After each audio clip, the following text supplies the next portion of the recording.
Hey friends, your pal Mike Shea from Flourish here with the Lazy D&D Talk Show. In this weekly show, we talk about all things related to D&D. This show, like all of the work of Flourish, is brought to you by the patrons of Flourish. If you want to help support shows like this and get access to all kinds of exclusive material and a dedicated Discord channel and all kinds of stuff, you can do so by becoming a patron of Flourish by following the link in the show notes below. The first thing I wanted to talk about was a concept that has been kicking around in my head for a few weeks. I'm pondering it. I actually got to use it in the conclusion of my Rime of the Frostmaiden game, and that's the idea of lightning rods. And what I refer to, I guess I'm creating my own jargon, and maybe that's not a great idea, but whatever. It's a sticky name.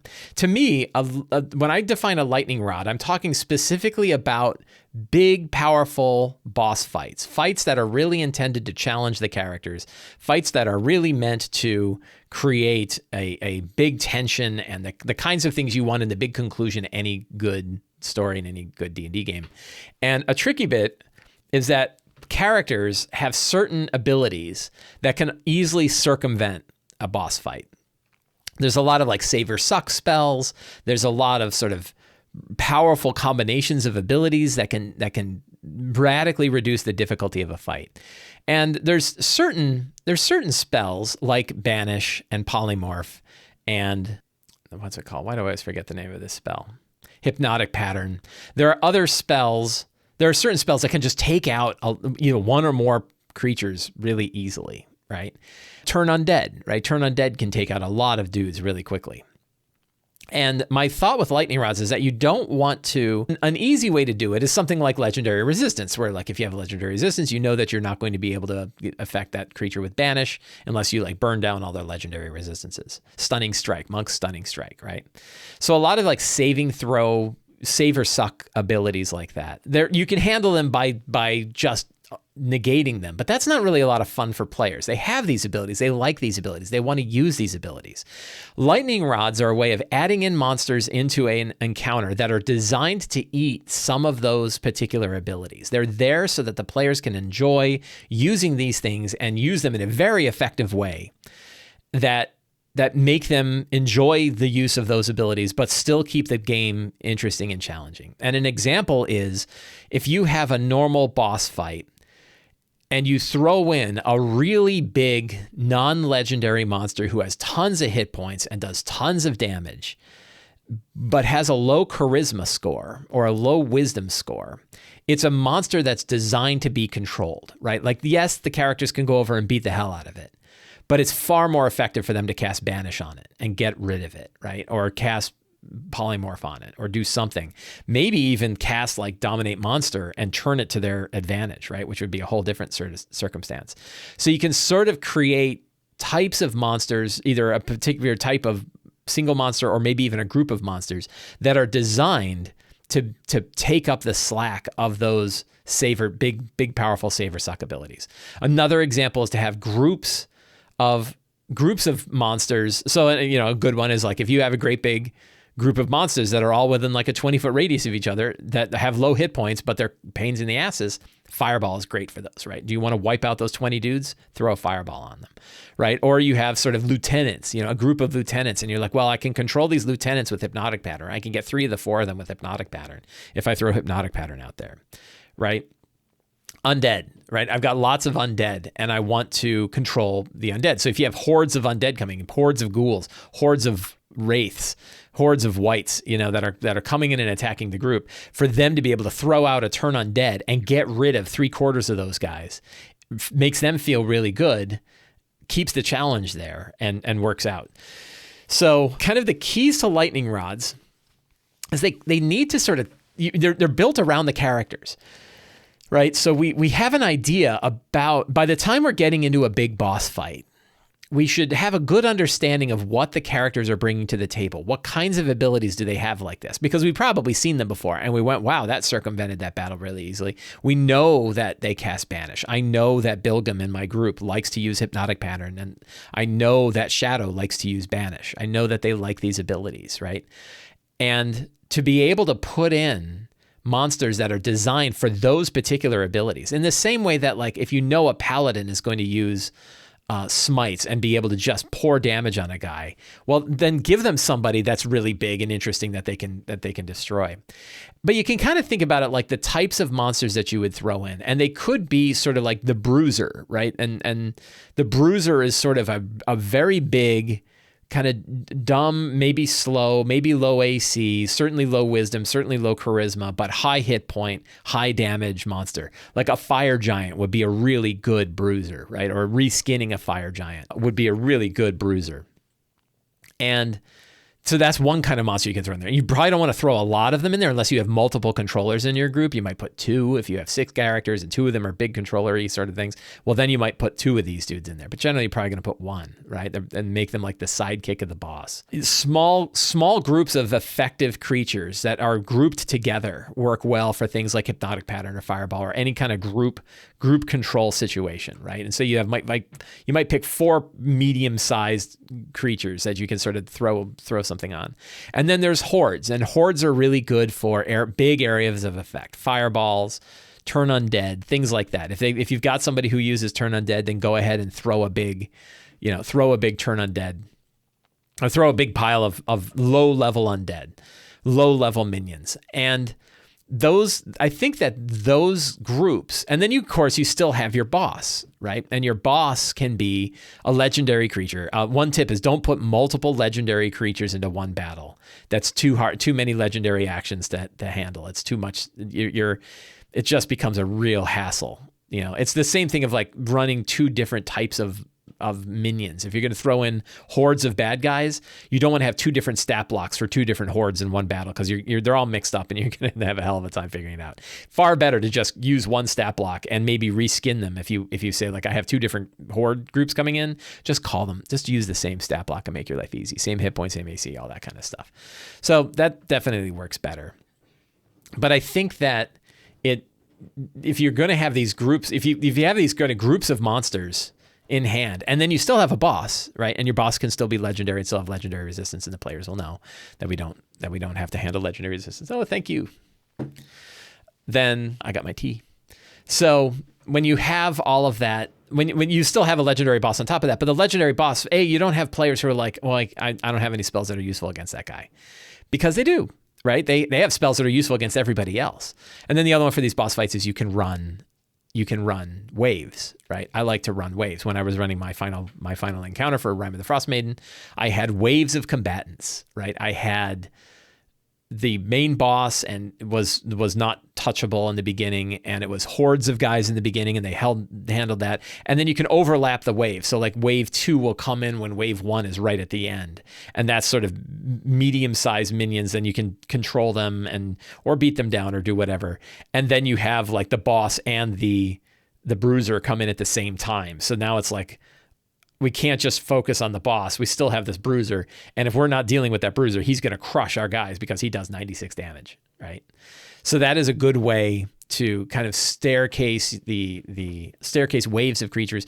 Another way of doing waves, which I did in Eberron, is to have them all on the table at the same time, but they all aren't focused on the characters right now. If you have guys that are busy handling some other event inside of the encounter, and they only become active when the players actually sort of interact with them, or they kind of awaken at certain points in the battle, that's another good way. But waves of combatants works, and then tuning the waves so that they have they have the vulnerability to the kind of thing that the players love to bring to the table. That's really the key to lightning rods, and something I like. I'm probably going to do a short video talking about lightning rods, and I'm going to think about this more, probably write an article and do a short video and try to figure things out. One of the things I did this past week, since I was kind of reminiscing about all of these different campaigns that I've run, and I thought to myself, I have my view. I was ranking Rime of the Frost Maiden compared to the other hardcover campaigns that I ran. And I was curious, I'm enjoying the game. Like when I'm running it with my friends, we're having fun, right? There's parts that definitely stick in my craw, but we're having fun. And it feels like my players are having fun too. So if I ask them to rank it, I bet you it would rank much higher than it ranked for me. And then I thought, I wonder how it ranks among the other campaigns that I have. And I kind of came up with a hypothesis. My hypothesis is that players are generally having a good time, right? It's rare. Luckily, I think it's hopefully rare for somebody to really not like the campaign they're playing in. and like how they would rank it. So I said, well, I've had now, and I counted back, and I've had about 20 different players that have played in various campaigns that I've run since I was running 5th edition, all the way back to 2014. So I put together a poll in Google Docs, and I made a Google form, I think that's what it's called, and I sent it out to them and said, I'd like you to rank all of the campaigns that you have played in with me, not from the point of view of how good you think the story was for the book, but how much you enjoyed the game we played together, right? 12 of my 20 players responded to the poll. I took the results and I put them into a couple of different formats, and I thought it would be interesting to take a look at the results. And I have two kind of ways to look at the results. So I averaged together their scores, right? And this is currently... these are all the campaigns that I've run in the with the average score. So the top campaign was Eberron, my Eberron campaign, which I ran in 2020, and that was a 4-point average of 4.1. This is out of 5, right?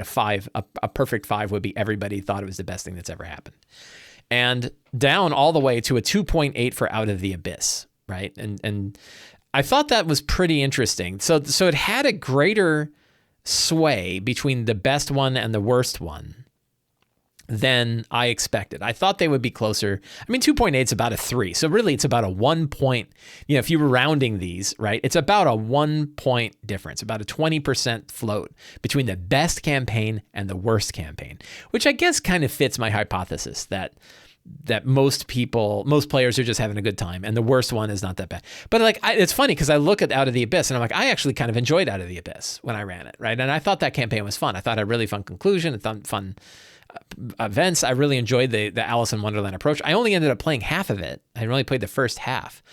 So I thought it was interesting. And I do wonder if there's a bit of recency bias going on in here, right? It's possible that players who have played recent ones kind of like those recent ones more, and particularly as they know, because my players are kind of big into D&D too, so they know how people feel about the adventures now, and they look at it as DMs, and they don't like Out of the Abyss because it wasn't the best adventure from a DM perspective. I don't know. I thought it was fine. And so I wonder if that lowered some certain scores. But I thought that was interesting. I also then ranked them by player rank, which is essentially just ranking them from 1 to 11. These are the 11 different campaigns that I ran. I said I ran 19 campaigns. That's because I had multiple groups running in these. So many times I ran the adventure twice for 2 different groups, and those people could still answer the survey. So I had the players rank the 11 campaigns that we ran overall, and then I ranked them separate. And then I created this delta to say where was the biggest discrepancy between my ranking of an adventure and the player's ranking. So, and this is the absolute discrepancy. So Rime of the Frost Maiden had the biggest discrepancy between my rank and the player's rank. I ranked it at 11, bottom of the list. My players ranked it 6, just about right in the middle, right? Ghost of Saltmarsh, I ranked it number 3. My players ranked it number 7. I thought this was interesting. This is really just because how it sorted out. 3.7, right, is equal. So, which is interesting. Like Rime of the Frost Maiden and Ghost of Saltmarsh ranked equally among the players that I polled. And I was like, I enjoyed one so much more than the other, right? Like I really, it was that's like a big, that's the big jump between these two. And then a lot of those are like 1s and 2s, so not huge jumps. An easier way to look at this is with an Edward Tufte style slope graph. So we can look at this slope graph, and basic 1 is at the top and then 11 is at the bottom, right? And we have the player rank on the left and Mike's rank on the other one. And it shows you where those major discrepancies are. A lot of times, they're grouped pretty well together, right? My players ranked Tomb of Annihilation number 2. I ranked it number 4. That makes sense. Curse of Strahd was 3 and 2. That makes sense. Ghost of Saltmarsh is that's that big one, right? Big difference. I ranked it my 3rd favorite adventure, and they ranked it the 7th favorite adventure. That's really interesting. Storm King's Thunder is pretty close. Hoard of the Dragon Queen exactly kind of in the middle. Rime of the Frost Maiden, players threw it in the middle. I put it at the bottom of my list, and that's where the recency bias might come in, because we just finished it. The players I had, so the players who responded to the survey are very likely players that I'm playing with now, more so the players I played with 5 or 6 years ago. So I wonder if there's a bit of I really enjoyed that final game. They're still thinking about the 1 year later. They're still thinking about their characters. It's still in there. And I wonder if we rank this, and I will probably do this again, in a year, I might ask again, and we'll see if it stays where it is. That's really interesting, that Rime of the Frost Maiden. But that's also heartening, because what that means is even with an adventure that I really didn't like, players still had a pretty good time. Ghost of Saltmarsh we talked about. Watery Dragon Heist is kind of in the same spot. Prince of the Apocalypse, pretty close to the same spot. Descent in Avernus, right? Really interesting, right at the second to bottom. And then Out of the Abyss was the players ranking. I kind of ranked it third. I look at it though, and I still enjoyed it, right? I still thought that was interesting. So it's very interesting that most of the adventures we were with, and like, because it's a survey, it's a small number of players that answered the survey, all kinds of other stuff. You can see where areas where like 3.7 is really close to 3.8. So, the ranking is really shallow. Like the range of values is relatively shallow. So you don't want to hold too much about like onesie and twosie. But I think that the two that really caught my interest were Rime of the Frostmaiden and Ghost of Saltmarsh, where I ranked one of those significantly lower than the other. Significantly lower than the players did. And then Ghost of Saltmarsh was ranked significantly lower by the players than it was by me. So I thought that was interesting. DM Chromie says, I'm surprised Descent in Avernus, you mentioned your wife ranked it pretty high. No, she did not. No, my wife did not like Descent in Avernus very much. I did say that she was emotionally grabbed by a particular scene in that adventure. But the rest of the adventure, both I didn't like it, and my players didn't like it. And we stumbled on some things that we had to sit and break out of character and stop and ask ourselves and then change and then go back in so that we were happy to run this thing at all. And that was like the soul coin debacle, right?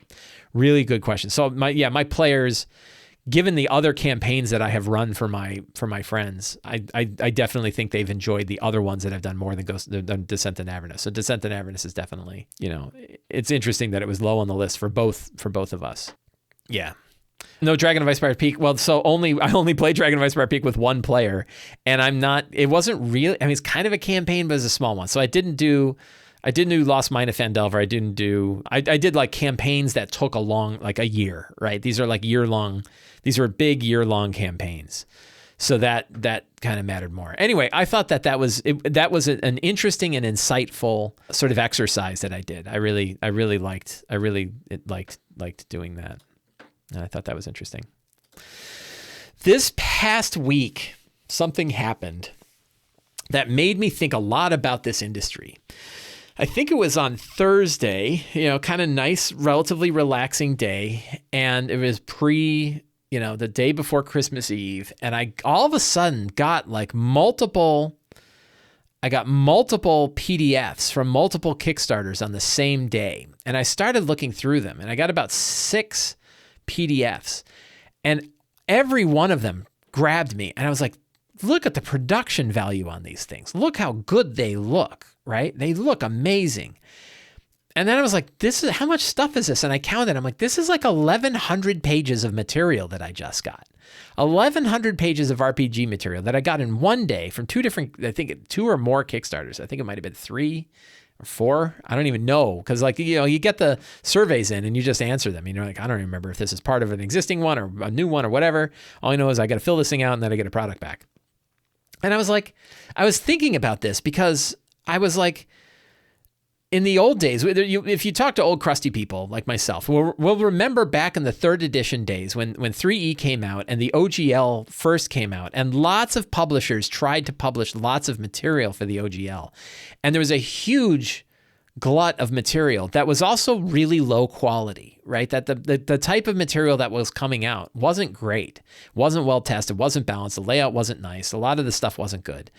And it kind of freaked people out. And you'll hear people talk about, Tails talks about like the time when the OGL almost ruined D&D because like Wizards of the Coast sort of lost control about what was getting published for D&D. But it was a different time. The internet wasn't really around very much. There wasn't online products. It was almost all physical products. And it was really it was a weird time. And I was like, the difference now is that there is still a huge glut of material, a huge amount of material coming out for 5th edition and has. But the quality of it is really, really good. And these 6 things that I got where I'm opening up, I'm like, every one of these is like, wow, look at the quality of this. So I thought I'd poke at some of these. So I think 3 of the products came from Ghostfire Games. It was Dungeons of Drakkenheim, which is a campaign that was published by Ghostfire Games, forged with Ghostfire Games. You kind of run on its own. a great big 260-page campaign, right? Like a campaign book. And like, look at the art, right? The art is crazy good. The design is really, really nice. This is as good as anything I see from Wizards of the Coast from a design perspective, right? It looks really nice, content warnings, great, good stuff. And this isn't a spotlight because I haven't even really read it. And that's part of the problem. This is 1,100 pages of material in one day. Right? But it looks outstanding, right? Really looks like good stuff. And I remember I backed the Kickstarter. I'm like, oh, I'm excited for this. Yeah. Here's an adventure flowchart. They clearly know what they're doing here. Right? Outstanding stuff. So I really dig this. I really look at it. It's just wonderful art, right? So that's outstanding. Then I got two other products from Ghostfire Games, which was the Grim Hollow Monster Grimoire. A 432-page book of monsters. Again, look at the art on this, right? There's a 4-armed skeleton, right? And a hellhound. They're talking. They're having a conversation with each other, right? Big maps. This is all part of Ghostfire's, what is it called? The Grim Hollow campaign setting. So it's all, as you imagine, lots of grim monsters, right? Lots of powerful monsters. Now, what grabs me is who wrote it, right? So Sean Merwin was the lead designer. Rules development was Sean Merwin. I know that, what's his name? Damn it. Chris Sims. Chris Sims also did a lot of development of this. I think I talked to Sean about the fact that Chris Sims wasn't credited in here, so they're probably going to fix that and update it. But it's a 400-page monster book, right? They did a bunch of play testing, they did a bunch of work, and that's grim. What is that? That's Grim Hollow, right? Aberrant horrors. Again, really high production value. And I think about it, and it's like Chris Sims was involved in the design of 5th edition when it was coming out. Sean Merwin wrote a ton of stuff for 3rd and 4th edition for D&D. These are people who worked at Wizards of the Coast, either as freelancers or as employees or as both. So it's like, you're getting the same quality of the designers behind this that you would get from Wizards product. Yeah, this is all 5th edition. Yeah, this is all 5th edition stuff. Tentacles. Lots of stuff with tentacles. Angels, right? And really, really cool stuff, like really neat. So this is just a huge, huge book of monsters, 400-page book of monsters that are out. And again, so one thing about all the books that I'm showing today is like, I froze my browser. Other than unfreeze. Oh my God. Oh, that was a mistake. What if I go to a browser window? Okay. But I can't scroll. Other than, I forgot what I was going to say. Oh yeah, look, it came back. So I haven't looked at the design. I'm just looking at the production quality, but the production quality is really, really good. Outstanding stuff. Beautiful maps. So this is a book of adventure like Lairs. Again, Sean Merwin was the lead designer in this. Greg Marks, another guy who's worked a long time on Wizards of the Coast stuff, right? And think about that. Like Sean Merwin, Greg Marks, and James Hake all work at Ghostfire Games, right? That's powerful. Sean was telling me about like they hired a ton of people, full-time people at Ghostfire Games, right? This is a powerful publishing house here, and they're making a lot of stuff, a lot of really, really good stuff.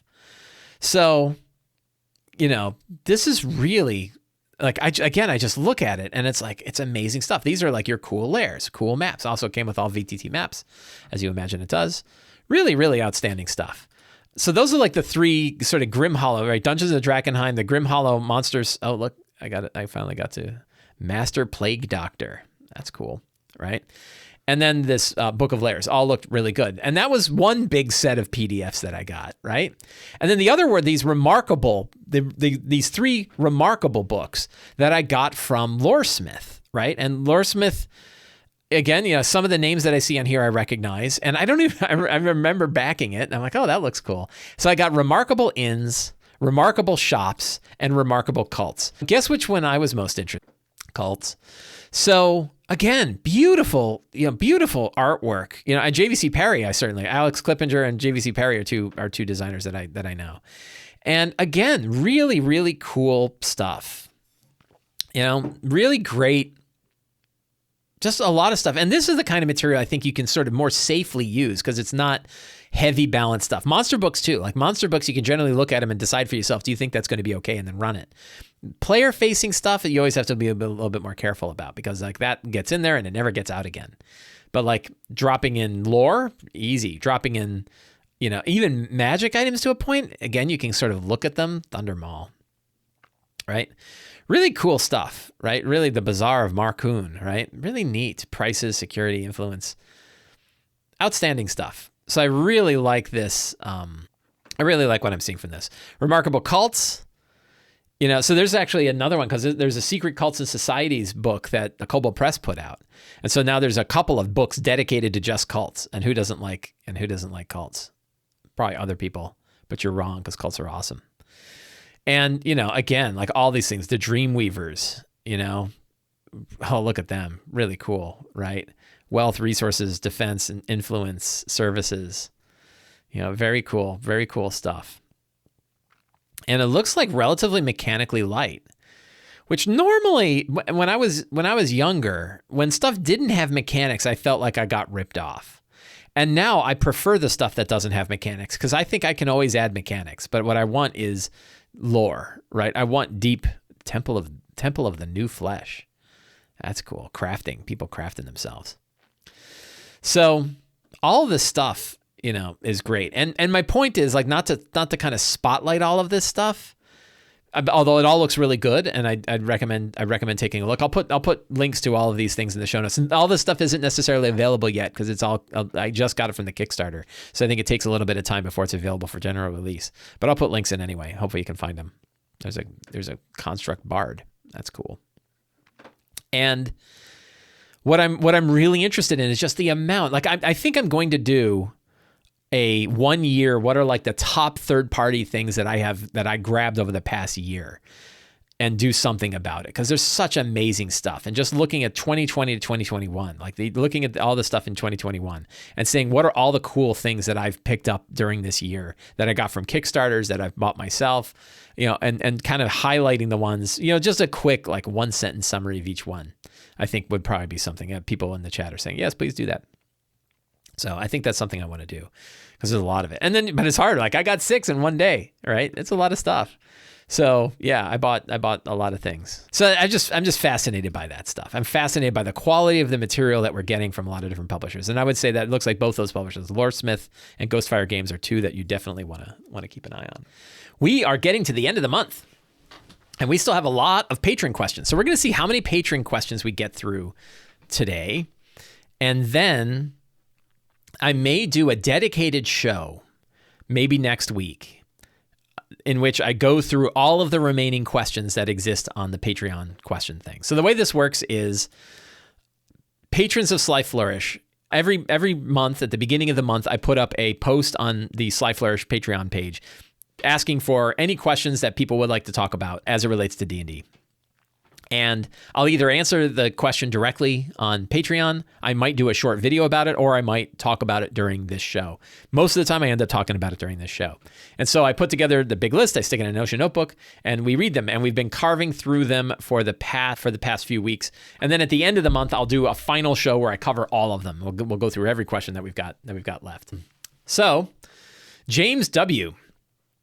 says, I have been reading through your books that came with the PDF collection pledge of the Lazy DM's Companion. Awesome. Thank you for backing Lazy DM's Companion. I was wondering if there's any advice in your books you no longer quite stand by or follow. This is a really good question. And it's something that I often look at and ask myself. I try to take a hard look at the stuff that I'm doing. And I try not to be afraid to look back and say, yeah, that was wrong, right? Or that was a mistake, or there's a better way. And because that's just the way it is. And it's unfortunate, like when you're writing a book and like that book physically exists, right? And you can't just go change every book that everybody already bought. That becomes an issue.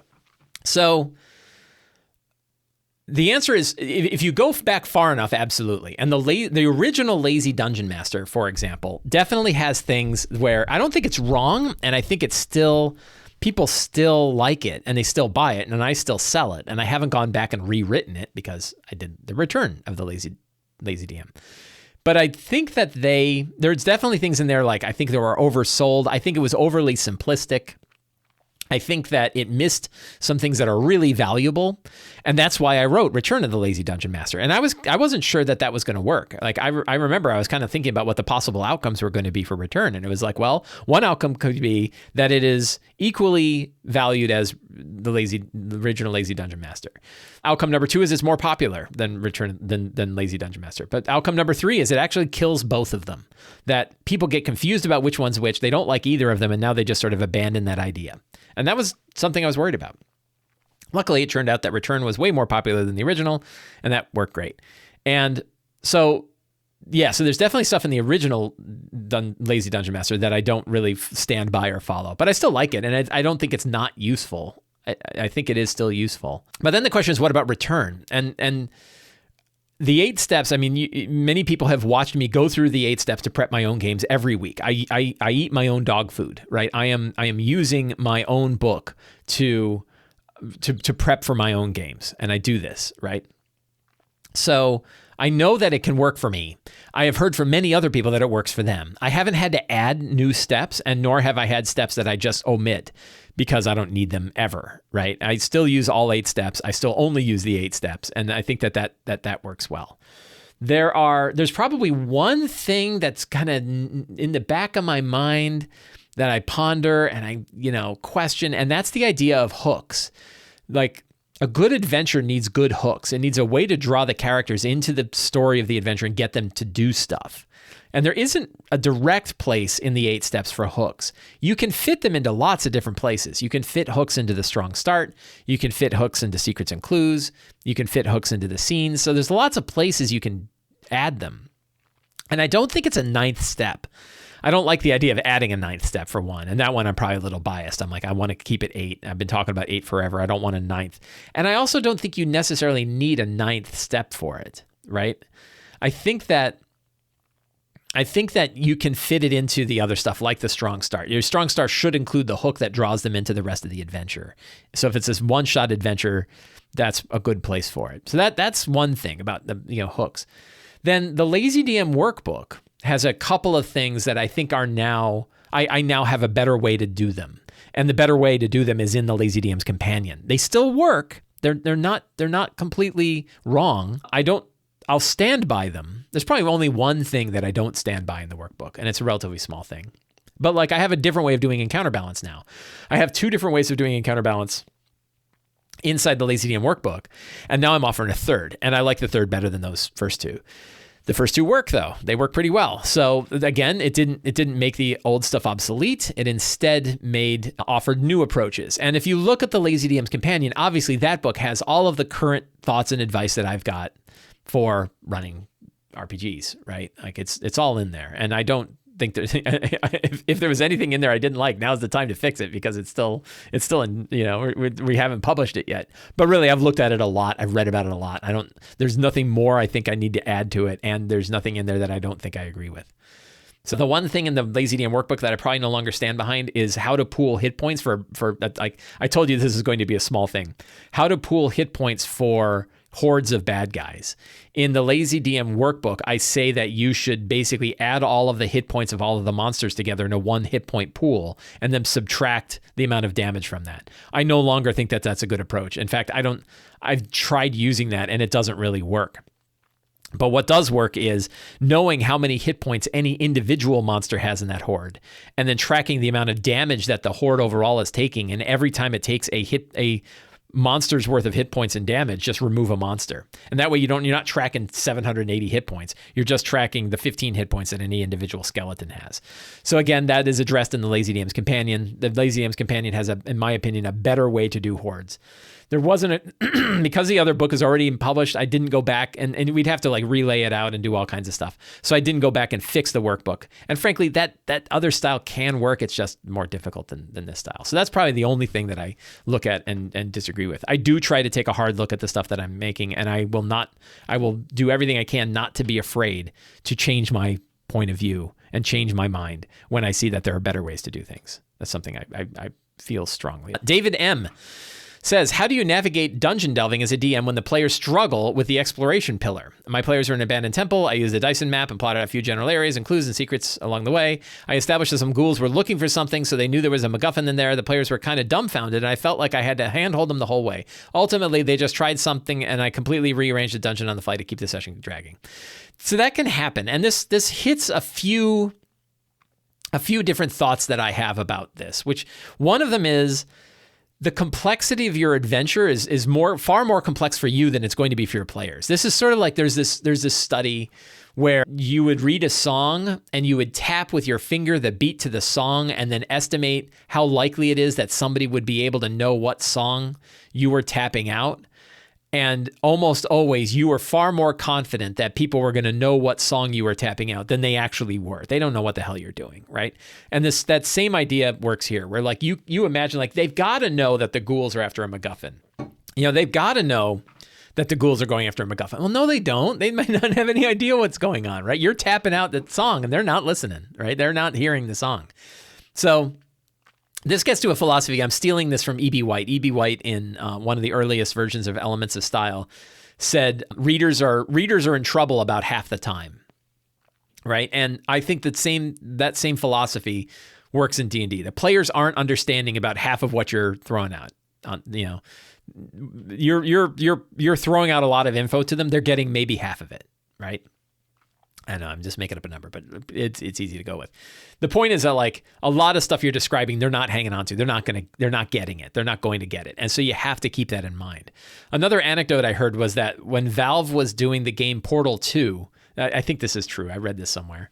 Must be true. When Valve was doing Portal 2, during their testing, they would regularly stop their playtesters and ask them what the story was in the game, like what's happening at this point in the story. And the players would describe what's happening. And they realized that like the complexity of the story that they were trying to put out there just wasn't being picked up. So they would pare down the story to make sure that players who were playing the game could understand what was happening, right? And it meant simplifying the story overall. And I think that is a valuable thing we can do here too, that remembering that the complexity of our story is probably not going to be picked up and we're going to have to simplify it down, right? And then the third way is, so what do you do about this? And one is that you got to recall that the characters know more than the players do about what's happening in the world, right? The players are only playing like a few hours a week. The characters are living there their whole lives, right? The players aren't really risking anything other than a good time. The characters are risking their lives, right? So recognizing that the characters know more than the players do mean that it's okay for you to lead them a little bit and say like your character knows X because of Y, right? Your character can, looking at it, and you can look at like what skills they're trained in and say, because you're trained in investigation, your investigative eye is picking up the fact that these ghouls aren't just running around trying to eat each other or trying to eat people. They're seeking something out. There's something here that they're going for, right? And then, it's okay. And it works, I think, when you bring it from the second person point of view. When you describe it as something their character understands or their character knows, they feel like they did it, right? It feels better than if you just spew lore. It's far more interesting to take what's in the world and describe it from the point of view of their character. This is that character-centric view, right? Then they feel like they've accomplished something, right? And it's part of that accomplishment is, oh, I'm glad I trained in investigation because that meant I learned this thing, right? So I think that's an approach. I think that's kind of different than the old school ideals where you test the player, not the character, right? And that's different these days. It can be. And one of the ways is, no, we can go ahead and test the characters. That's what skills are for, right? They didn't have skills in the old days, and now they do. So I think that I hope that helps. So generally, the idea is like, don't bag on your players for not picking things up because it's hard. It's hard being on the other side, right? And I remember like I was playing in my friend's game and we were getting a quest and he described it all. And I said, okay, let me just make sure I'm clear. So we need to go to this place. He's like, yes. And we're going to talk to this guy. And he said, yes. And we're doing it for this reason. He said, yes. And to this end. He's like, yes. I'm like, okay, good. I've got this. And I like wrote it down and sent it to everybody, right? And it's like, sometimes we really have to like World of Warcraft quest log this kind of stuff to make it as easy as possible. Think about World of Warcraft, right? Where it like draws lines. It's like, yeah, your quest guy's right over there. You want to do it, it's right over there, right? Like they lead people because sometimes it's hard and we got lives. We're very busy. We're busy people. We're not dumb. We're just busy, right? So I hope that answers, David, I hope that answered your question. Marcel G, from one of your videos, I learned about Notion. It became my primary place for session prep and organization. I run a game in a homebrew setting. Because of that, I need to organize nations, pantheons, and more. My impression is that Notion would be cumbersome to use in this context. Currently, I still use OneNote for that. So my question is, how do you keep track of all your world building stuff? How do you organize it? And if so, which tool do you use? So good question. I'm going to make some statements. I'm going to say some things. So one of them is I have a hard time feeling. So first of all, I don't promote any one tool over another. I share what I have learned in my own use, and I like the things that I use. But if you are happy with the tools that you're using, you should not switch just because I like one, right? Or use what you dig. Use the tools that you like. And there's lots of different ones. And so there's kind of 4 tools that jump to mind for this sort of thing. And I'm certain there's more. But there's 4 that I think about a fair amount. OneNote, Notion, Obsidian, and World Anvil, right? And Obsidian is the markdown. Obsidian is the markdown tool. There's another Obsidian. There's like Obsidian Portal, and I'm not talking about Obsidian Portal. I mean Obsidian, the application that's a note-taking app. And Obsidian, Notion, and OneNote are all very similar to one another with slightly different features on different sides. They are all essentially like personal wikis where you can write your notes and interlink your notes. You can put all kinds of things in there like images and text and whatever. They have formatting in them. Both Obsidian and Notion use Markdown, and OneNote uses whatever the hell Microsoft wants to use. And they all act in a very similar way. They all have different features. Notion has databases and stuff like that. Obsidian has lots of plugins. OneNote is Microsoft and has local clients everywhere. So they all have sort of different things that they do. But basically, I'm pretty sure you could organize your prep stuff in any of those 3 and get it to work just fine. And World Anvil is the only different one because it's actually built as a world building application, which means it has a smaller user base and probably a smaller development budget. So it's a little sharper around the edges than I think these bigger tools that support lots of things have. But it also has more dedicated stuff that you can do for world building. An example of the one thing that I really wish Notion had that it doesn't is the ability to annotate images and link to annotated images inside the thing. Like imagine you have a map, and on that map you have nations, and you want to be able to link to those nations and click on a map and be able to go to a page. I would love that, right? And they don't have that. And I don't think they're going to. I don't think they're gonna have that for any amount of time.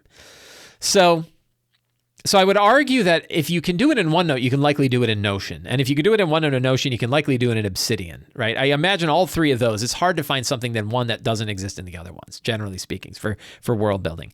For nation and pantheons and world building in Notion, what I would do is I would create, and we'll go to an example here. We'll go to my Frost Maiden one. So in my campaign notebook in Notion, I have this campaign database, right? And the campaign database has essentially pages where I can put anything in here, right? Here I created like an outside horror page, tagged monster, with a stat block that I snapshot from Tome of Beast 2, right? But I could also have like a character, Father Limek, the Caller of Thrun, right? Herald of Thrun. It's linked to another page. He's both a villain and an NPC. I've got possible stat block links, and then I've got like, things that I can use for him. So I can create a new page, and I can say, the nation of Arldusk. I think Arldusk is something. And I can create a new tag and call it nation, right? And now I've got a new page tagged nation, and I can create another index page that has all of the nations in it, right? And I can add any text here. I can do any images here. So I can do something for as big as the nation of Arldusk, an entire nation. I could do a whole pantheon right in here, and then have a list of all of the individual gods. And I could have a pantheon tag. I could have a god tag, right? If I wanted to separate those things out by category. The tag field here that I use in the database can expand as far as I want it to. So it could be everything from a mundane item, right, all the way to a pantheon of gods. And I can, as long as I tag it with whatever tag makes sense, I can sort by that, I can filter by that, I can search by that, I can build pages, I can build views that only show that. And it lets me organize all that stuff however I want. So it is both horizontally and vertically flexible, right? I can create as many pages as I want for anything, and the scaling is, as big as I've ever needed it to be. And I can go vertically by looking at vertically in number of pages, horizontally in the tags. And I can have any number of tags, which means I can now sort by this. I can put multiple tags. So I can have a God and Pantheon tag. Do I want them to show up both in gods and in pantheons? I can do that. Is a God also an NPC? I can do that. Is a God a villain and an NPC? I can do all three, right? In my villains, they show up. In my gods, they show up. And in my NPCs, they show up. So by having this very flexible set of tags, I can really create just about anything I want. So looking back at your question, my argument is if you can do it in OneNote, you can do it in Notion. If your answer is like, Mike really likes Notion and I'm curious about it, but I really like OneNote, stay with OneNote, right? If you're happy with what you're doing, I don't know that there are so many advantages to Notion that it's worth you moving an entire thing over from OneNote. Some people do, right? But I've actually tried the other way. I was like, can I do the same kind of thing I'm doing in Notion in OneNote? And the answer is yes, I have done it. And so it works pretty well. So Marcel, I hope that answers your question.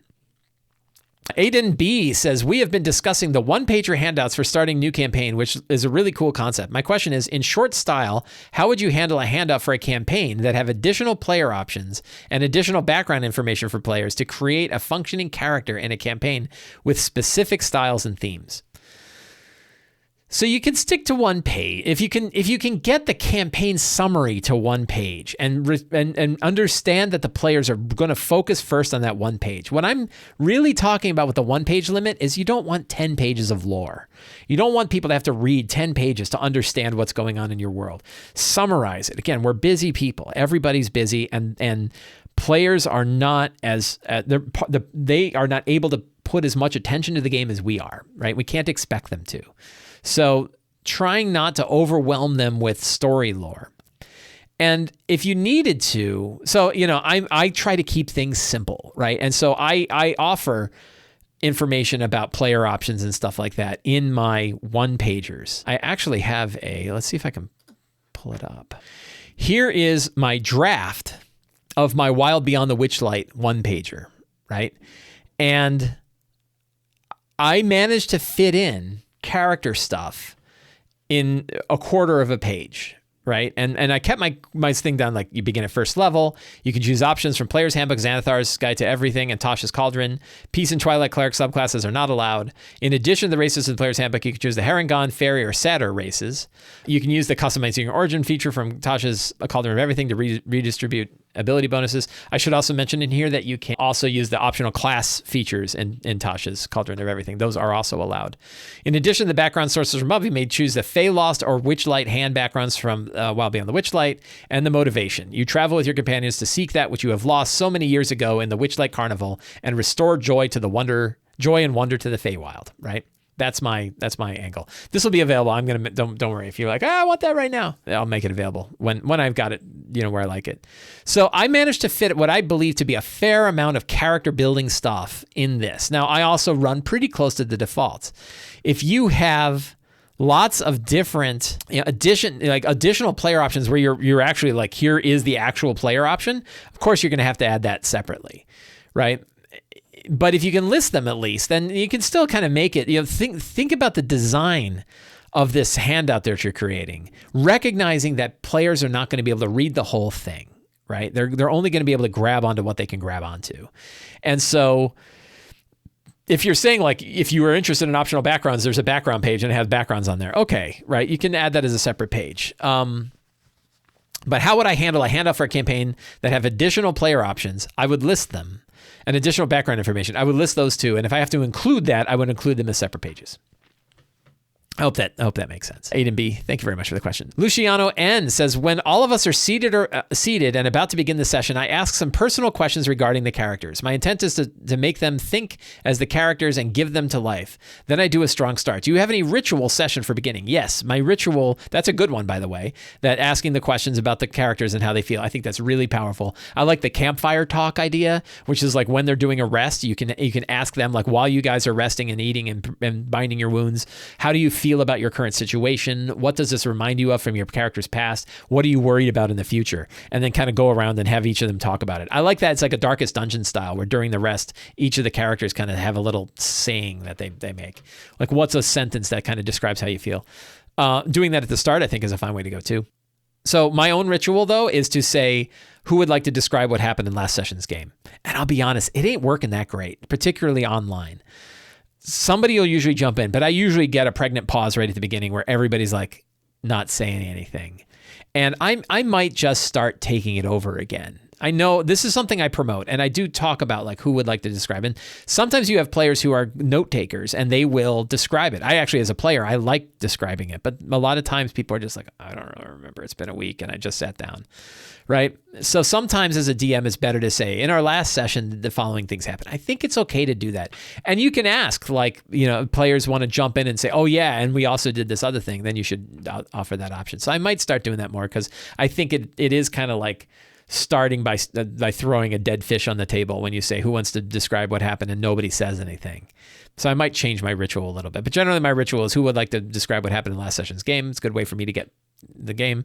It's good for the characters to kind of get into it. And then you have the strong start.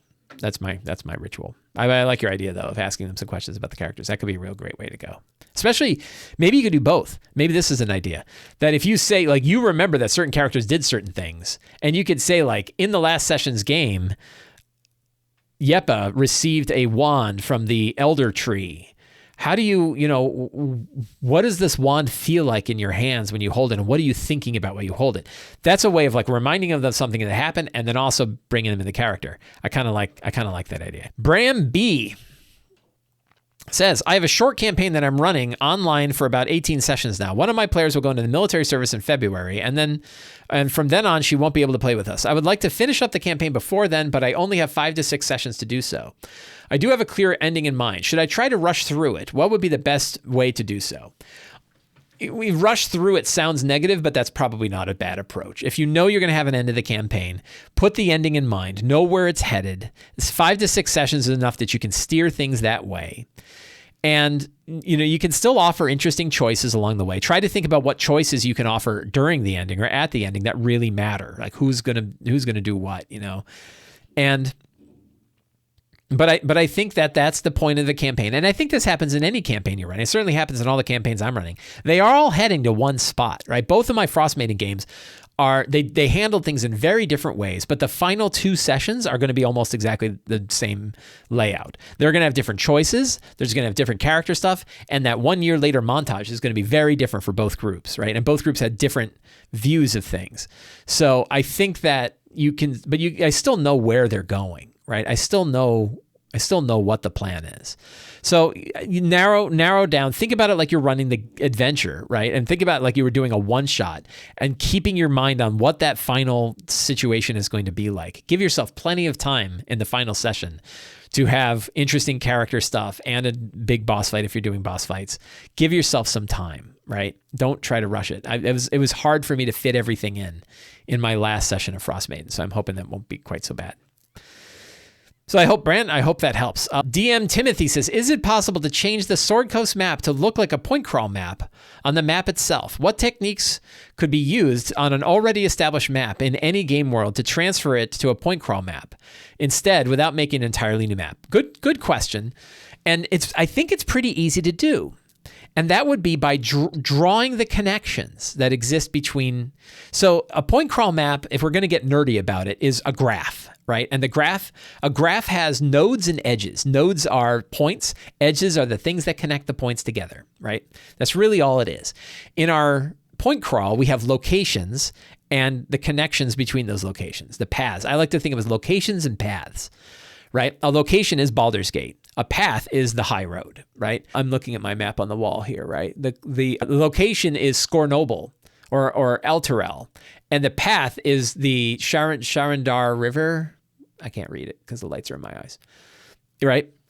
So what you could do is you could take a printout, print a copy of the Sword Coast map, maybe a black and white printout of the Sword Coast map, and take a Sharpie and draw the lines that are connecting the locations that are on the map. And maybe you're adding some new locations of your own, right? That's cool. And then you could draw the paths that connect those locations. Maybe you do dotted lines to show the secret ones that the characters might not be aware of unless they actually go to that point and find out or learn about a secret path that exists between connections. So overland maps are kind of already point crawls. right? They already have them there. It's really about, Waterdeep, so you have Dragonspear, right? Dragonspear Castle, and you have Waterdeep, and you have the Tradeway, right? And the Tradeway kind of connects those two together.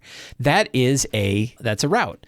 And then when you're running it, you might have things along the way, monuments that they might discover. I like to think about like what makes that path interesting. What could happen on that path that's interesting?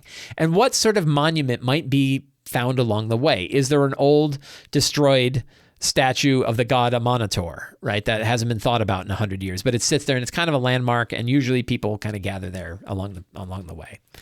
So yeah, I think it is pretty easy to take a geographical map like the Sword Coast, take a Sharpie, draw the lines between the nodes, and build your own point crawl map. And then why would you do that? You do that so that when the players are playing and they say we're at Baldur's Gate, and you can say like, okay, you can actually travel to Waterdeep a couple different ways. You can take the long road and head on up to Dragonspear. It says Dragonspear on there, but what's the city? Oh, Daggerford, right? Isn't Daggerford? Where's Daggerford? I can't remember where Daggerford is. You can go through and it'll take longer, or you can try to travel through, or maybe you want to stay off the road because you're going to get attacked by Cult of the Dragon along the road. So maybe you have to go through the Mirror of Dead Men, right? And the Mirror of Dead Men, right? Is that another map on there? Or the Troll Moors, right? You have to travel through, maybe there's paths you have to take. You can't go on the main path. You have to go on these other paths, or because there's an old ruined castle in the middle of the Troll Moors, and there's a powerful magic item that can help you on your way if you're willing to go there. And the path you would take is this path through the Troll Moors, right? So geographic maps already make good point crawl maps. I think it's pretty easy to take a geographic map and turn it into a point crawl map, and I would do so by drawing those lines. So Timothy, thank you for that question. I want to thank everybody for hanging out with me this morning during the D&D Talk Show. I hope you guys enjoyed the show. For those of you on YouTube, thank you for watching. For those of you on the podcast, thank you for listening. If you enjoyed this show, you can help me out by subscribing to the Sly Flourish newsletter to get new written tips in your inbox every week. You can subscribe to the videos on YouTube and learn about any new video that I put out. I'm putting out about 2 to 3 videos a week, three-ish videos a week.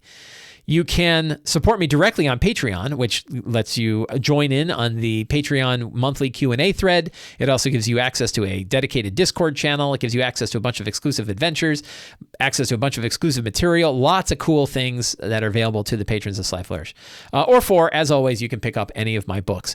Lazy DM's Companion should be available within the next month or so. Thank you very much for listening to the show today. Take care, have a great week, and get out there and play some D&D.